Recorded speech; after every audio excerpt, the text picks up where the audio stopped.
ৰাইজ ওচৰত বিয়া পাতিলে বহুত লাভ হয়।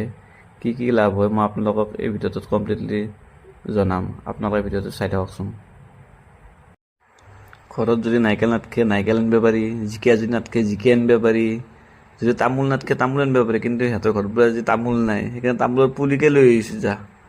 বাৰীত যি পাওঁ তাকে উঠি লৈ আহিছোঁ। তামোলৰ পুলিকে উঠি লৈ আহিছোঁ আৰু যদি নাৰিকলৰ পুলি থাকিলে আকৌ নাৰিকলৰ পুলি লৈ লোহেন। নাই দেখোন বাচি গ'ল এন্দৰ ঘৰত। কুলকালি কিবা ক'ব নেকি চাওকচোন। কুলকালি কিবা ৰখি আছে ক'বা কাৰণে। গাইজ মাছ চাব নোৱাৰা হৈ গৈছে সেইকাৰণে চশমাই মাৰি লৈছো। কিমান নিব আৰু না চশমা যোৰে লাগেই। পিছে চশমাযোৰে দিয়া আৰু এইযোৰে বাকী আছে লৈ যা।